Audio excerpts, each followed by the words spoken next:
All right. Welcome back to another week of the Six-Figure Roadmap. I'm here with a good friend and very wise entrepreneur, Vinnie Fisher. He's the CEO of Fully Accountable, and he's here to serve you guys and help you break through to that next benchmark that you're looking for in your business, whether that's six figures a month, a year, a day, an hour, a minute. He has been there. He's built it. He's destroyed it and built it back again. So Vinny, welcome to the show. I'm super excited to have you here.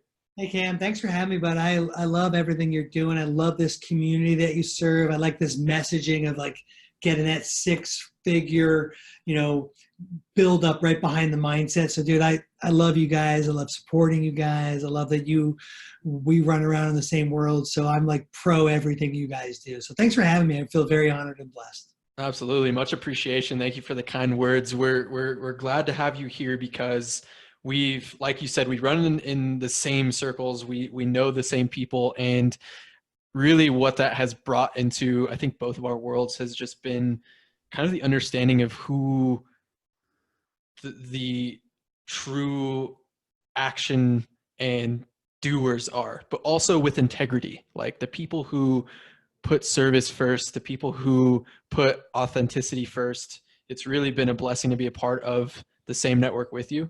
And yeah, glad to have you here. So what I want you to do is kind of just talk to us about things that you wanted to know when you first got started. We were chatting a little bit before we hopped on here, and a lot of what you talk about all comes back to data collection and making sure you put data before decisions, and how that has led to you understanding how a business functions. Not to mention, you just recently got your Inc. 5000 award. So if anybody listening is like, I've heard all this stuff before, well, you're hearing it today from someone who's done it multiple times and done it very well. So will you please enlighten us on how you go about implementing data into your decision-making? I love your question. Like, what would I have told my younger self, right? So I'll start with the premise that, most people listening have a maturity cycle of their business that's a little less mature. And, what would I have wanted to know that I now think about a lot, that I would love to have maybe had spent way less amount of money figuring out, is this premise that everything has a data point. So if I can have better data, if someone is producing better data for me, then I'm going to be in a position to make better decisions. And what I mean by that is, if you can get to that premise, let's back up how I get you there. Like, as a marketer, that's what I love to do. I would say my primary thing is writing copy, writing offers, and all these fun things. I know I'm a lawyer by trade and all those things, but I love marketing. And so without data, I had to guess. And so my job was to guess at consumer behavior, guess at people to hire, guess at what was really the offer, guess at who is the audience. And so with today's technology, the access to data is greater now than ever. So in the marketplace we live in, the only reason we aren't using data to make better decisions is failure to implement resources of people to assimilate or review the data, or failure to implement because of time. I'm stuck in this habit of not relying on data to make decisions like customer acquisition, employment hiring, inventory. And so I would have loved to have been a younger CEO fighting for data points so that I guessed less and made better decisions, not on dreams, but on data. So what are some techniques that you use to gather data for hiring, for whatever pivot you decide to make in your company financially? What are you looking for? Yeah, I think that's good. Like, each of them have different points, right? And so I like to look at your life of a business through the honest reality of the cycle you're in and the season you're in. So I like to liken the cycle of a business like growing up as a human. You're a baby. That's a startup, right? You need to be treated way differently as a baby. Like, a baby can't feed itself. You got to feed it. It doesn't put itself to bed. An infant, which starts to grow up a little bit, like goes through this adolescent phase, where, maybe it can walk, it could probably do some feeding, but it can't ultimately take care of itself. It can't drive itself places. It has no money, has no economic system. You pull off the reins and it doesn't work, right? It will not survive. It's still in survival mode. Then you have a preteen stage. It talks back a little. It still has cash flow problems. It thinks it can exist on its own. And then, of course, the teenager, right? A business is just mature enough that it has cash and it can get itself into a lot of decisions. First and foremost, I think, and then, of course, a mature adult phase. You got to know what cycle you're in your business. Without breaking down what cycle you are, it's mature to know that. And maybe at some other time we could break that down for everybody.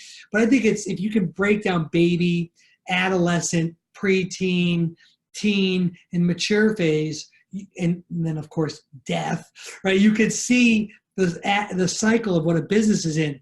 Each one of those cycles have a different thing. Now, I just want to make sure everyone listening understands the vast majority of businesses are in the adolescent phase. They're preteen. They've never reached the teenager phase, nor will they ever. And the signs of a preteen company, they have a working offer, they're cash tight, it's contingent upon the operator. If the operator leaves, the business doesn't really exist. You might think of it as very mom and poppy. It's never broken out of the type. That's the vast majority of companies in America, is they are mom and pop. You and I working in the business, we're a critical component to the survival of it, and a business never really breaks out of that phase. And so what I would say to that phase business, because that's most of them, is that if you could rely more on hiring better, how do you hire better? Well, what are some data points to hire better? Well, find out about your heartbeat. Like I wrote in our book, it's around here somewhere, I wrote in CEO's Mindset, and by the way, I'll give this as a gift to any of your guests. If they write to you, we'd be delighted to send it to them. But I wrote about in your heartbeat. If I had a mom and pop business, I'd care about the heartbeat of our company. It's a data point. How do you figure out the heartbeat? It's not like these core values that Apple has and it just sounds good. I'm built a certain way. And so I would have built the core values of our company around me and my heartbeat. Well, in the mom and pop phase, if that set of core values, a data point, I use that as the barrier of how I hire people. Because if I hire that way, then I'm going to have less likely to have a heart attack because I haven't hired incorrectly. They look like me. And then you can take that same attitude into profit. Because I live in a certain industry of accounting, then I should know as an industry standard what should be the profit margin of our company. It's not about being profitable. It's about a margin that the industry has, and where am I against that margin? Well, that's a data point. If I have these things, I can suddenly make better decisions on the way I want to develop strategy, grow, maintain cash. It literally dictates a growing company's ability to scale. And so it plays everywhere. I never thought like this in business. The idea of having someone be a data analyst is the function of doing the work.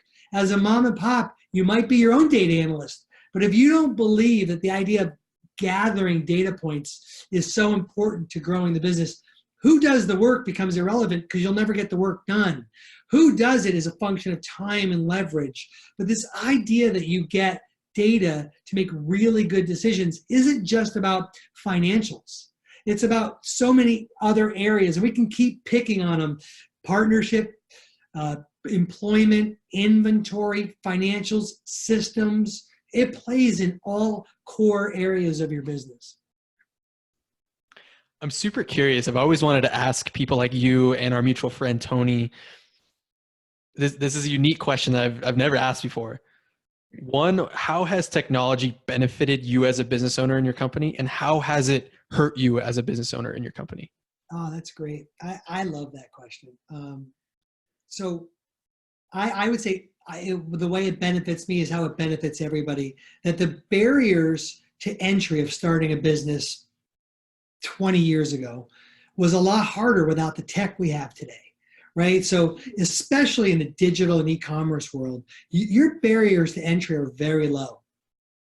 Now, the other side of that is that because that's true for me and you, it's true for other people. So there's more noise. There's more people competing for those eyeballs. So on that argument, it goes both ways. So I have to be better about who I talk to, who my audience is, what value I offer, what problem do I solve. I have to be able to clearly articulate that so I stand out from other people who have that same removal of barrier into the marketplace. Now, in addition to that, one other thing screaming in my ear. I talk to myself a lot, Cam, so you're going to have to accept that. But one of the other things that is screaming at me is automation is a good thing, but it actually is something that automation, like any technology, a dashboard, anything, is a resource that helps to buy back some of my time. It by itself doesn't solve a problem.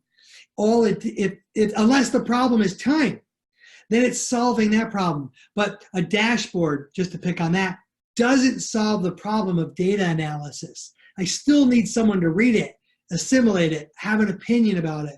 So I'm scared about how automation automates my autoresponder series in email, because I still need someone to convey story, copy, pain point. Just sending out an automated email doesn't really solve a problem for a customer. But what it does for me is it creates efficiency as long as my messaging is good. So I'm always scared about how automation can make me less better in providing value to the customer. And I'm always scared about that in our space. So I love the removal of barrier to entry, but I'm also afraid how we hide behind tech and providing more value to the consumer. Very, very interesting. I love that outlook. You are someone who incorporates a lot of authentic relationships, even with your team, right? You nurture your team, both virtual and in-house, and you're all about creating core values within your organization.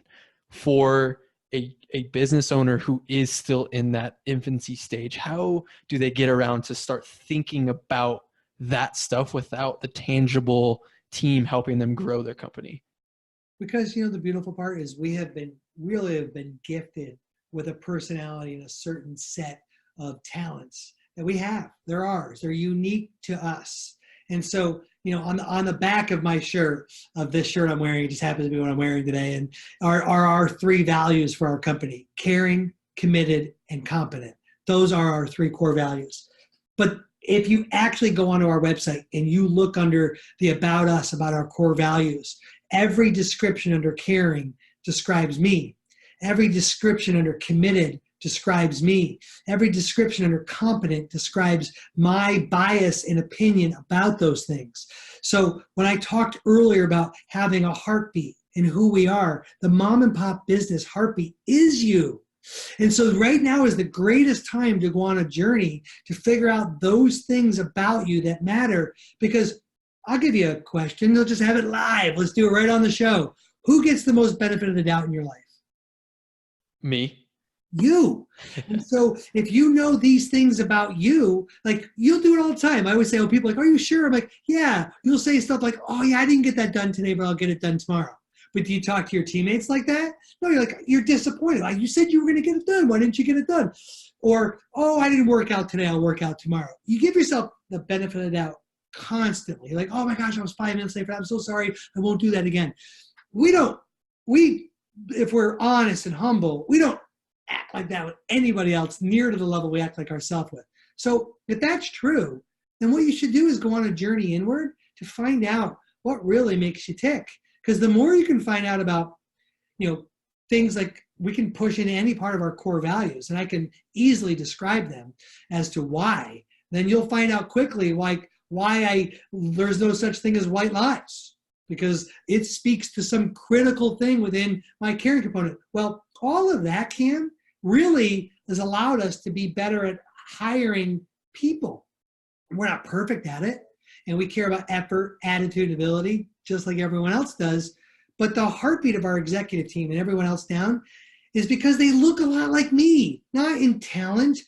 Thank God, not in bald and fat, but like, they look like me in personality because of some of our traits. We care about the same thing. We might technically bring other competencies to the table, but because I give myself the benefit of the doubt, and they tend to have the same heartbeat that I have on the scorecard of data, the way we analyze people, well, then we tend to think a lot alike when things go bad on the way we might handle our client or handle a situation. And so I don't have to worry about a lot of gossip in our office, because that's a core value that really matters to me about not having.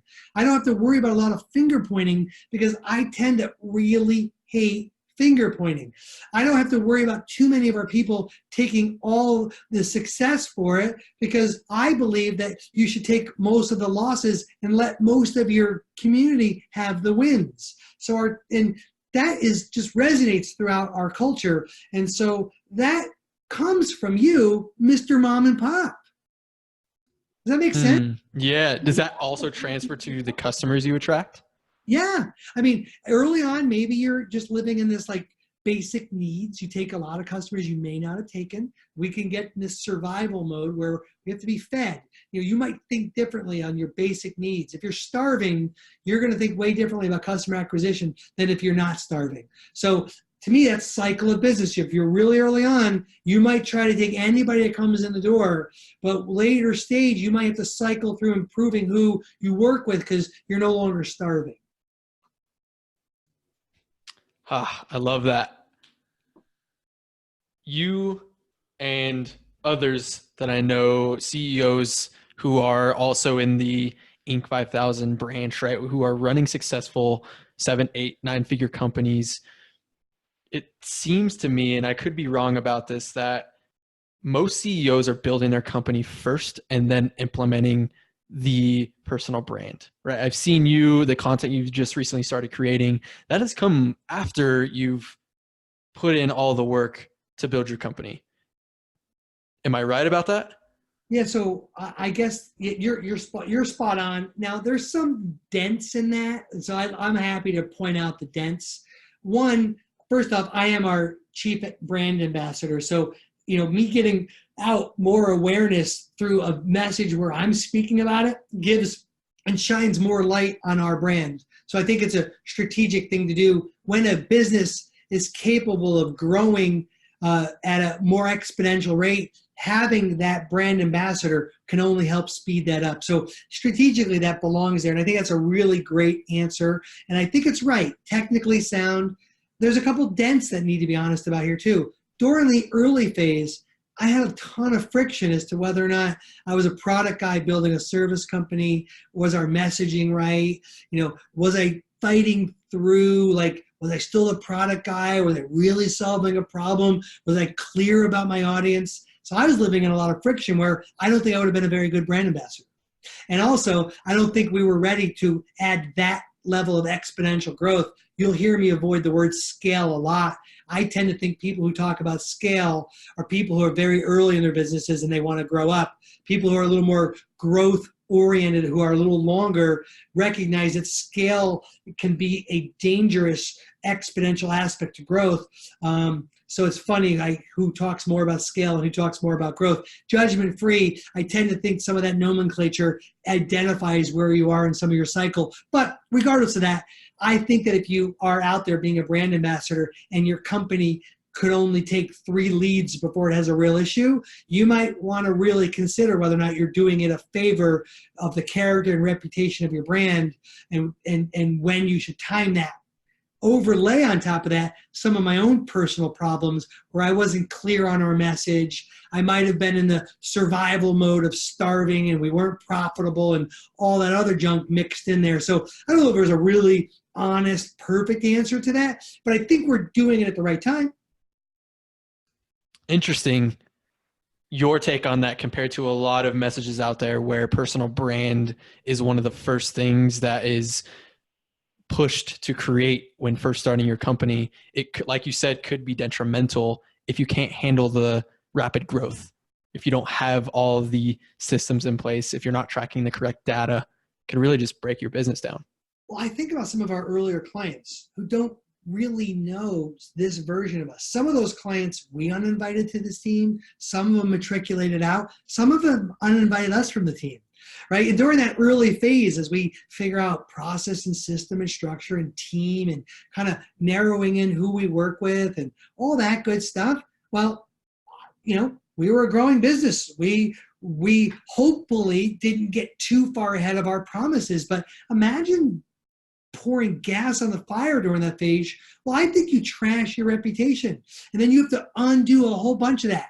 Now, I don't sit here arrogantly enough to believe that I don't have some haters. We got those, but I think when we look honestly at the character and reputation of Fully in the industry, I think we have a pretty good one. And I think some of that is accepting that I have to be, as a growth freak, the chief revenue officer, mature with how we grow at a certain cadence relative to our ability to exponentially grow. And that takes some skill and some experience to know when the appropriate time to press that on button is. Well, I can tell you, we have a new version of our self-serve platform coming out that we're massively excited about, to come alongside businesses, give them their own scorecard, have the tool for themselves, and not necessarily just rely on our full service so that they can make their own better data to make better decisions. Well, I launched our first self-serve vision of that for your back office very early in our business, and it was awful. I mean, awful. It basically didn't work. I got way ahead of our messaging, and I'm sitting with our development team. We're like weeks away from, I think, September 20th or whatever that is. I know I try to be careful about making sure we evergreen our shows, but there's a date, some certain here where we'll launch this self-serve platform, and we're super excited about taking our enterprise and giving a self-serve piece to it where people can buy and license our stuff. But the first version of that was so bad that I was just way ahead of it. And I thank the Lord that I didn't really try to go push that at a high level. And my team was mature enough to kind of pull that thing back after we spent like $500,000 developing the wrong thing. It's part of growing up, right? If we had taken on 10 extra clients at that time, I think we would have hurt us way more than, the idea of growing up a little more. That's valuable. Knowing when to implement the product at the right time.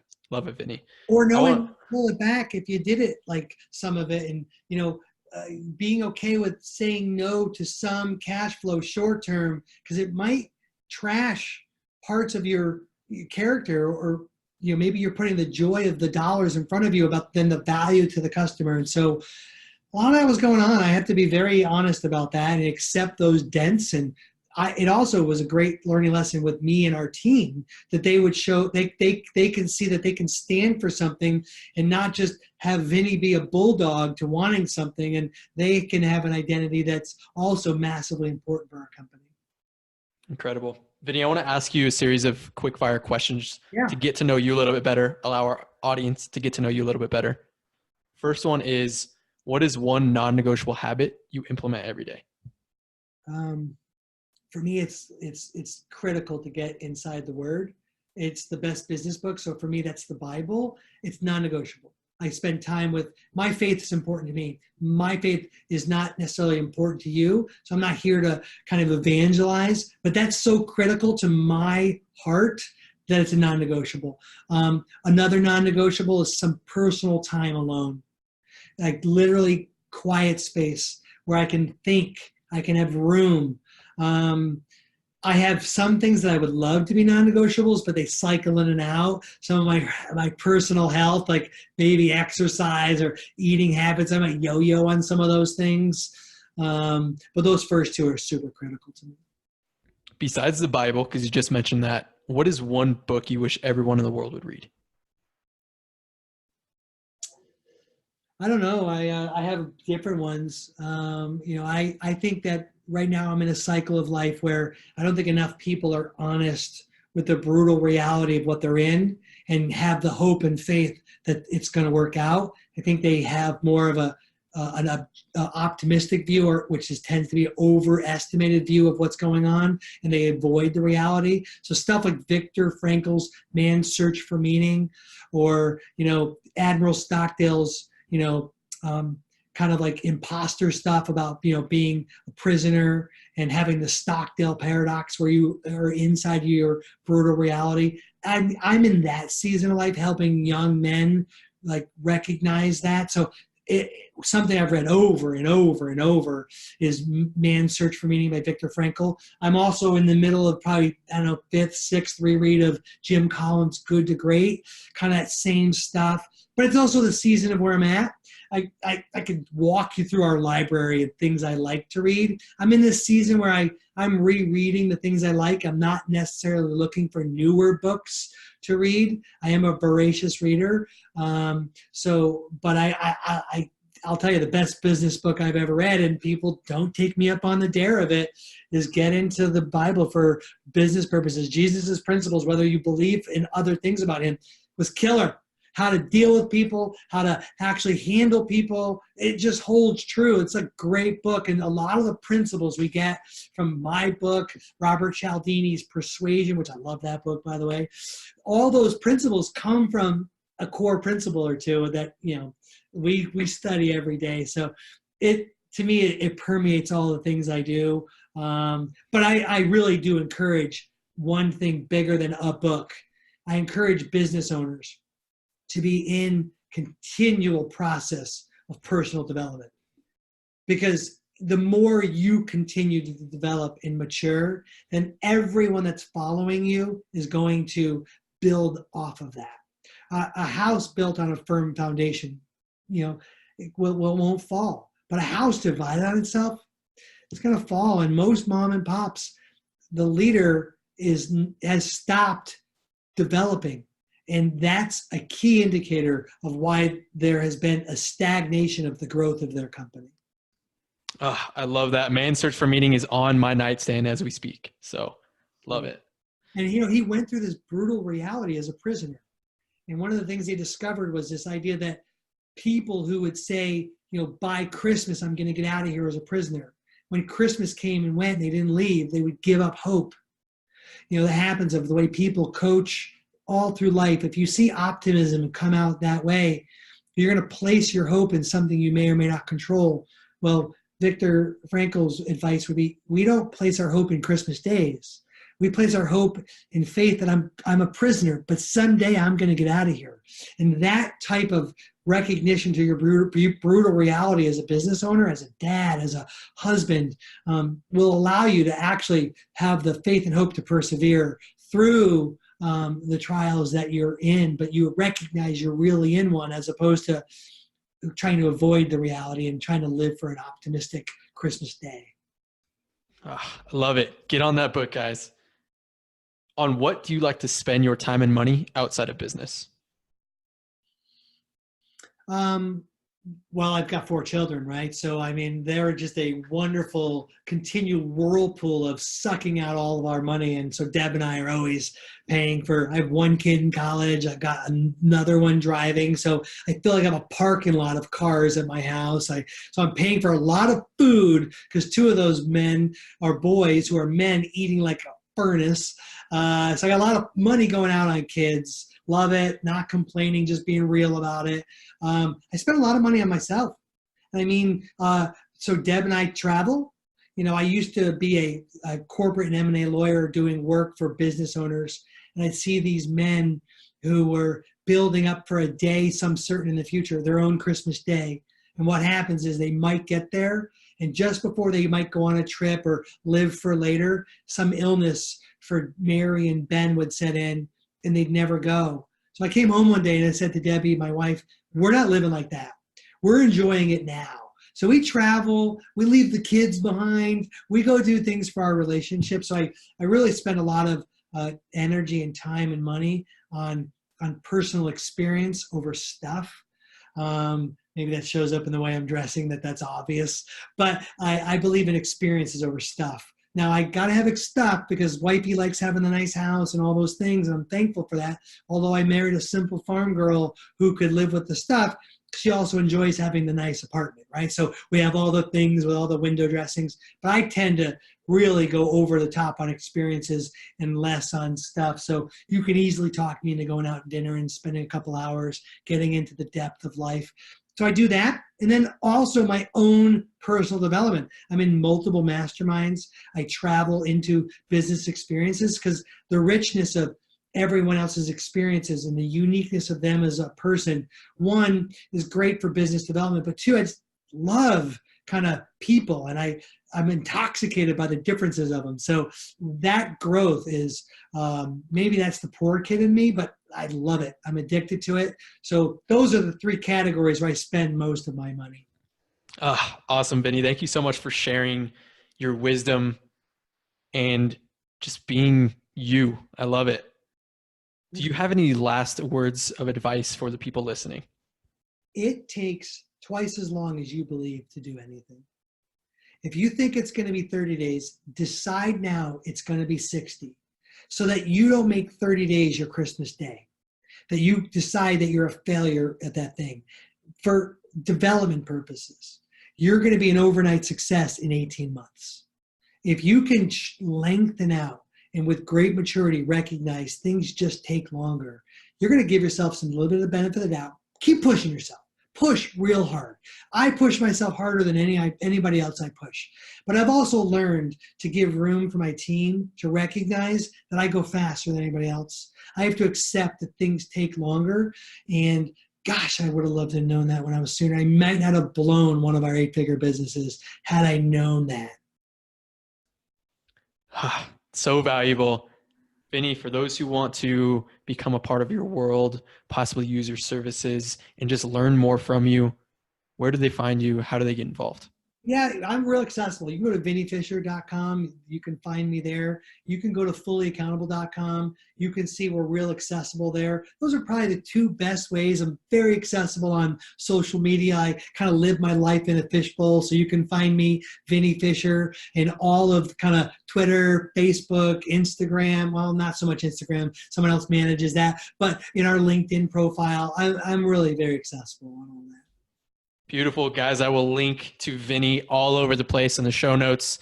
Reach out to him. He's a wealth of knowledge and so giving. Vinny, thank you so much again for being on the show. I really appreciate your time. Hey, so thanks. And one thing I want to do is, we have gifts for your people. So, one of the things we wanted to do is at fullyaccountable.com/leverage. We want to offer gifts of a unique to your audience. And so that in the notes of the show will be a way for people to be able to get free gifts that we've created for your people. We just love what you're doing. So we've got that for you as well. Much appreciated, guys. Go to that fullyaccountable.com/LVRG.